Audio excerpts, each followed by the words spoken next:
Hi, I'm Stephanie Rivers, and I want justice. The police officers involved showed reckless disregard.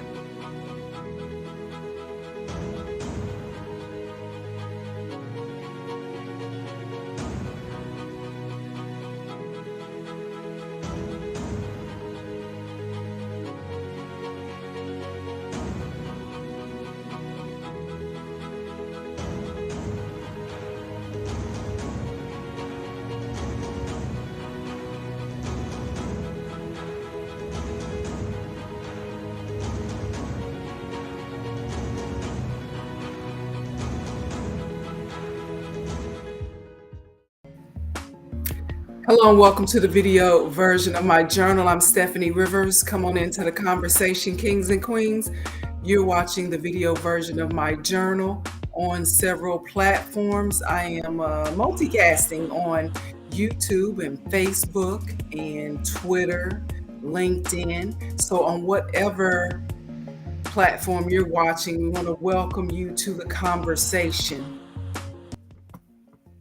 If you are new to the conversation, thanks for stopping by. I know that you are going to like something, and hopefully you'll share it and then subscribe so that when I post new videos, you will be the first to know. And if you're one of my returning subscribers, thanks again for your support. So what are we talking about today? We're talking about the death of Queen Elizabeth. I watched a movie the other day on HBO Max where when babies are born, their parents have the option to implant a microchip in their brain with enough gigs of memory so that every second of their lives can be recorded on that microchip. And when that person dies 60 or 70 years later, even those memories can be edited. Now, they would delete all the bad things that this person ever did in their lives, and the good things would then be edited and compiled into a highlight reel to be played at that person's funeral. It would portray the deceased as in the best version of themselves, even if they were evil as hell in life. They could be seen as the best person in the world. Now, even though this has not been invented yet, some of us already do this in our own minds when it comes to how we remember people in death. We forget about all the negative stuff that they did or all the negative stuff that they stand for. Queen Elizabeth II died a few days ago, and some Black people are acting like Stephen in Django Unchained, the movie, when Stephen was so upset over Master Candy's death at Candyland Plantation. That's how some of y'all acting, just like Stephen. If you haven't already, be sure to like, share, and subscribe so that when I post new videos, you will be the first to know. So my question is Buckingham Palace the modern day Candyland? Now, here's why I say that. Now, if you know history, you know the royal family and that whole monarchy structure setup supported, funded, and financially benefited from the colonization of countless territories around the world, including the United States. And when colonizers were sent to develop those territories, they were too lazy and clueless to do the work themselves. That's when the royal family became benefactors of the transatlantic slave trade. Now, I meant to bring up for you this book. I was in the airport one day, and there was a guy who was reading a book, and the name of the book was White Trash, the 300-year history of race, of class in America. And I have it on my bookshelf, and I forgot to bring it over here before I started, but you can look it up. It's called it's called White Trash. In fact, before I try to bring it up, I wanted to show you, in case you didn't know, all the territories that were that were colonized by the royal family or the monarchy in Europe. And so there is a color code on this. So the orange territories, that is the southwest coast and parts of the southeast coast of the continent of Africa. That's where the slaves were kidnapped and transported to different parts of the world. So the green part is the slave coast. Is that what they're saying? Because I'm looking at it. Slave coast. So they took those slaves from the north, from the southeast and the southwest portion of the continent of Africa and shipped them to parts of Europe. You can see Lisbon and Nantes. You can see South America, parts of South America, and of course the United States, from Boston, all the east coast of Boston, the Carolinas, Georgia, Florida, and Louisiana. So that is the trip, that's the route for the transatlantic slave trade. So if you didn't know why some people are saying, why are y'all so upset about Queen Elizabeth's death? Why are y'all actually paying attention to Prince Harry and Princess Meghan's wedding and so enthralled in what they're doing? This is why, because they funded and benefited from the transatlantic slave trade. Now, I wanted you, just so you won't know, you'll know that I'm not just making this up myself.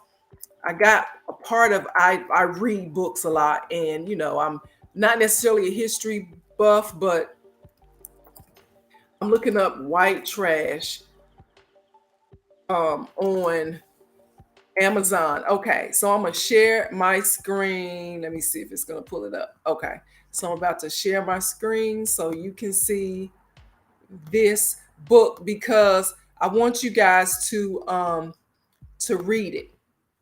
And if you haven't already, be sure to like, share, and subscribe so that when I post new videos, you'll be the first to know. Now, this is the book that I'm talking about, White Trash, the 400-year untold history of class in America. So it goes into how America was funded and how it was developed and the different issues that went on with it.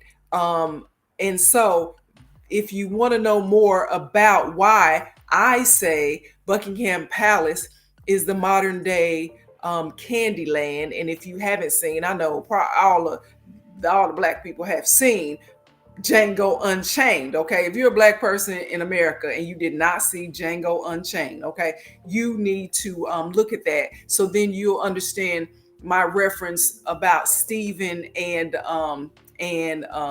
Candyland in my commentary. Because in the movie, as with anything in life, it doesn't even have to be a movie, there's always this one Uncle Tom character person who is always the one to run back and go tell that over stuff that really is none of his business. And so that's what I'm talking about when I make reference to Stephen and how he in the movie, I'm not going to tell you the plot, but his master, Master Candy, got killed, and Stephen was the most upset of all the white people. He's the black person. He was like the butler, the assistant to his master, told him everything, told on everybody, kept all the other slaves in check.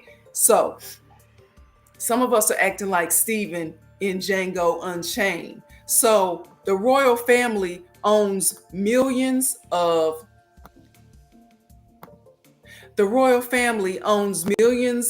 acres of land and property because of the blood, sweat, and tears and murders and deaths in transit of millions of Africans, our ancestors.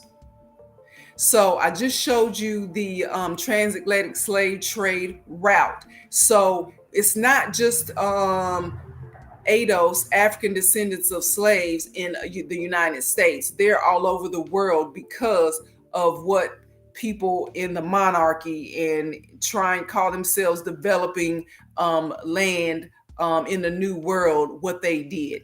Slave gathering areas around the southwest and southeastern parts of the continent of Africa went to Europe, went to the United States, went to South America.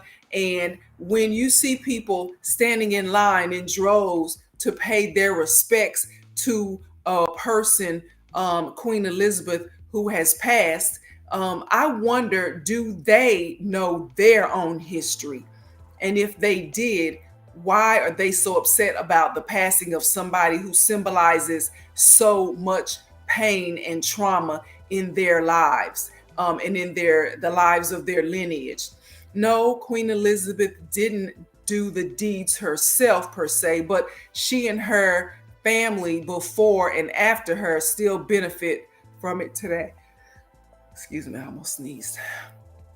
So that's why I say, and when you look at Buckingham Palace, when people in the family, in that royal family, even choose to leave Buckingham Palace, they have the option to go anywhere in the world, dang near, and move into a palace, move into an estate, have land, have staff, have things given to them.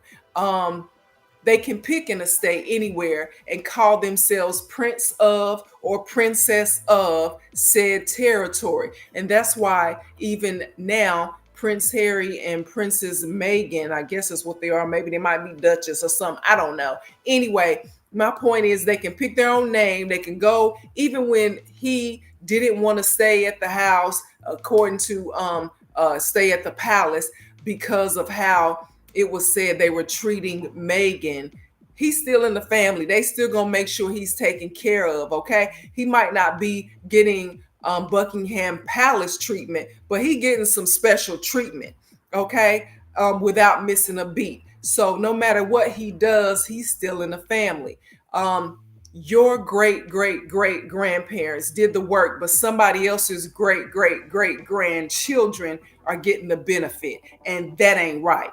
So never forget the dehumanization, the torture, the theft, and the misappropriation of generational wealth at the hands of so-called dignitaries who will smile in your face while their ancestors stabbed your ancestors in the back. So, to find out more about the things that I care about, you can go to the written version of my journal. It's at eurweb.com. Thanks and have a super day.